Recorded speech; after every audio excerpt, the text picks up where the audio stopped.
उहाँलाई सञ्चार मन्त्रालय अन्तर्गतकै निकायहरूमा राख्न पाइयो भनेदेखि सुरेश चाहिँ पत्रकार र पत्रकारको परिवार सुजन बहिनीको आफ्नो शैक्षिक योग्यता, काम गर्ने दक्षता, उहाँको क्षमता र उहाँको चाहना यो सबै अनुसार चाहिँ अहिले हाम्रो चाहिँ सञ्चार मन्त्रालय अन्तर्गतकै सुरक्षण मुद्रण केन्द्रमा उहाँलाई चाहिँ नियुक्त गरिएको छ र यो ठुलो कुरा होइन। यो उहाँले चाहिँ कानुन सम्मत हिसाबले हाम्रो मन्त्रालयबाट उहाँलाई नियुक्त गरिएको र उहाँको चाहना अनुसार यसले थोरै भए पनि अलिकति पनि राहत दिन सक्छ कि भन्ने मात्रै कुरा हो। तर यसबाट चाहिँ कम्तीमा सुजन बहिनीलाई चाहिँ एउटा जागिरको सुरुवात हुन्छ र यो जागिर रिन्यू हुँदै जान्छ, नवीकरण हुँदै जान्छ भन्ने कुराहरू पनि म यहाँहरूलाई चाहिँ नि अनुरोध गर्न चाहन्छु।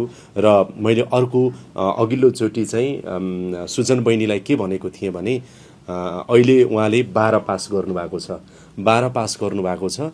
यदि सुजन बहिनीले पढ्न चाहनुभयो भने, हायर एजुकेसनको लागि, उच्च शिक्षाको लागि अध्ययन गर्न चाहनुभयो भने कुनै पनि विषयमा उहाँलाई अध्ययन गर्ने चाहना छ अनि म यो कलेजमा अथवा यो विश्वविद्यालयमा अध्ययन गर्न चाहन्छु भन्नुभयो भने त्यसलाई चाहिँ मलाई एउटा उहाँको अभिभावक पनि, दाइको रूपमा पनि र सरकारको एउटा मन्त्रीको रूपमा पनि सम्बन्धित कलेजलाई पनि अहिले यो कलेज भन्ने छैन, पहिला उहाँले इच्छा जाहेर गर्नुभयो भनेदेखि चाहिँ तत् कलेजलाई सम्भव भएसम्म छात्रवृत्ति नभए डिस्काउन्ट नभए उहाँलाई सजिलोसँग पढ्न सक्ने वातावरण मिलाउने पनि मेरो चाहना छ। किनभने सबैभन्दा ठुलो कुरा चाहिँ एजुकेसन हो, शिक्षा हो। शिक्षा चाहिँ उहाँले भोलि मास्टर डिग्री गर्नुभयो, एमफिल गर्नुभयो, पिएचडी गर्नुभयो, कम्तीमा ब्याचलर कम्प्लिट गर्नुभयो भने अरू आफै आत्मनिर्भर बन्ने जागिरहरू चाहिँ अझ थप खाँदै जान सकिन्छ, पाउन सकिन्छ। त्यसैले शिक्षा सबभन्दा महत्त्वपूर्ण भएकोले तपाईहरू मार्फतै म बहिनीलाई पनि आग्रह गर्छु, तपाईले कुनै पनि कलेजमा भर्ना हुन चाहनुभयो, विषय पढ्न चाहनुभयो भने म मेरो व्यक्तिगत तर्फबाट पनि र सरकारको तर्फबाट पनि म सहयोग गर्नेछु। मैले यति कुरा निवेदन गरेँ। र अर्को चाहिँ जुन परिवारको तर्फबाट कुरा उठाउनु भएको छ, अब सुरेशलाई शहीद घोषणा गर्ने सन्दर्भमा हाम्रो मन्त्रालयसम्म फाइल अहिले आइपुगेको छ। यो फाइल हामी अगाडि बढाउँछौँ, यसलाई गृह मन्त्रालयसम्म पुर्याउनुपर्छ र त्यो प्रक्रिया अगाडि बढ्छ। र मेरो तर्फबाट सुरेशलाई, मेरो व्यक्तिगत कुरा भने सुरेश रजकलाई पत्रकार शहीदको रूपमा चाहिँ घोषणा गरिनुपर्छ भन्ने मलाई व्यक्तिगत रूपमा लागेको छ र सरकारको मन्त्रीको हिसाबले यो प्रक्रिया अगाडि बढाउने कुराहरूमा म प्रतिबद्ध छु। तर यो प्रक्रिया अगाडि बढाउँदै जाँदाखेरि कहाँ कहाँ अब्स्ट्याकल आउँछन् आउँदैनन्, जे अवस्था हुन्छ त्यो चाहिँ यहाँहरूलाई म ट्रान्सपरेन्ट रूपमा पारदर्शी ढङ्गले चाहिँ नि त्यो जानकारी पनि गराउने छु र त्यो प्रक्रियाहरूको सन्दर्भमा हाम्रो मन्त्रालयको तर्फबाट पहल हुन्छ र काम भइसके पछाडि यहाँहरूलाई सुनाउन पाइयो भनेदेखि हामीलाई पनि मनमा सन्तोष र शान्ति मिल्छ र परिवारलाई पनि सन्तोष र शान्ति मिल्छ। त्यसैले त्यो सुनाउन पाइयोस् र यहाँहरूको पनि यसमा चाहिँ अमूल्य सहयोग रहोस् भन्ने मलाई लागेको छ। र त्यो बाहेक अब शालिग बनाउने प्रक्रिया पनि त्यो के कति सम्भव छ छैन त्यसलाई हामी अध्ययन गर्दैछौँ, त्यसको आधारमा हेर्छौँ। र सुरेश रजकको चाहिँ जे जसरी उसको चाहिँ मृत्यु हुनु पर्यो त्यसको कारण के हो भन्ने हिसाबमा छानबिन गर्ने कुरा जुन ज्वलन्त रूपमा परिवारले उठाइरहेको छ, मैले पनि भित्रभित्रै एक किसिमको गृह कार्य गरिरहेको छु। सोचे जति सजिलो पक्कै पनि छैन, यो हामी सबैलाई थाहा छ।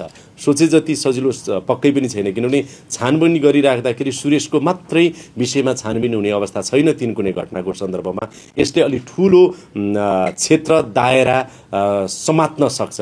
त्यस हिसाबले गर्दाखेरि यसका कठिनाइहरू के छन्, सम्भावनाहरू के छन् त्यो पनि हामी हेर्नेछौँ र त्यही रूपमा चाहिँ यसलाई अगाडि बढाउनेछौँ। तर मेरो प्रयत्न के रहन्छ भने एउटा पत्रकार साथी काम गर्दा गर्दै यसरी उसले मर्नु पर्यो र कलिलो उमेरमा नै उसले मर्नु पर्यो र परिवारले एउटा छोरा गुमायो, कसैले श्रीमान गुमायो, कसैले आफन्त गुमायो।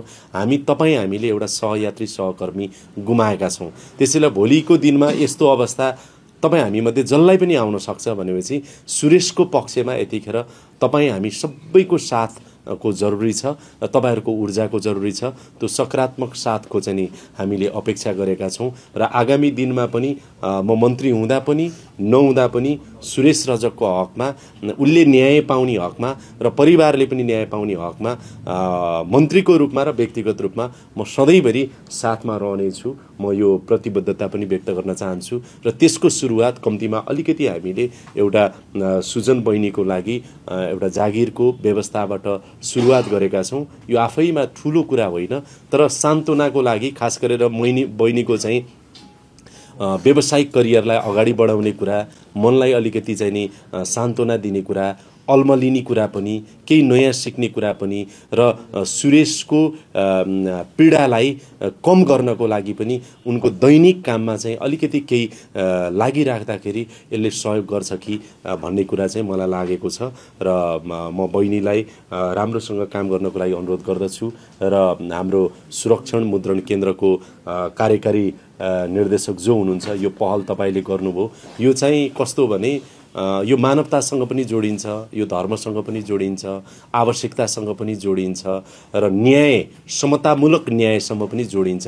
यो राष्ट्रिय हिसाबले गर्दाखेरि यसको अलिकति संवेदनशीलता पनि छ र यी सबै कुराहरूमा हाम्रो चाहिँ मन्त्रालयको टिम, खास गरेर कार्यकारी निर्देशक हुनुहुन्छ हाम्रो देवराजजी, तपाईलाई धन्यवाद। त्यस्तै गरेर सचिवज्यू हाम्रो चाहिँ राधिका अरियाल र मैले त यहाँहरूलाई जानकारी गराउँ, यो खास गरेर सुजन बहिनीको सन्दर्भमा यो इस्यु आउने बित्तिकै हामीले के गर्न सकिन्छ भनेर उहाँ र म चाहिँ एकदमै लागेर यसलाई चाहिँ सहयोग गर्नुपर्छ भन्ने हिसाबमा उहाँ र म लागेका छौँ। सचिवज्यूलाई धन्यवाद दिन चाहन्छु र आगामी दिनमा पनि हाम्रो उदय सर आउनु भएको छ अहिले सहसचिव। यस्तो खालको कुराहरूमा पत्रकारका यी विभिन्न खालका चाहिँ अप्ठ्याराहरूको सन्दर्भमा उहाँ पनि हाम्रो साथमा सँगै हुनुहुन्छ र यो परिवार पनि र हामी यो सबै कुराहरूमा सँगै छौँ। यो सबै कुराहरूको लागि म तपाईहरुप्रति यसरी आइदिनु भयो, आभारी छु र अलिकति केही भए पनि राहत पुर्याउन सकियो कि भन्ने लागेको छ र आगामी दिनमा पनि हामी सँगै हुनेछौँ। सबैलाई आइदिनु भयो, धेरै धेरै धन्यवाद छ, धेरै धन्यवाद छ।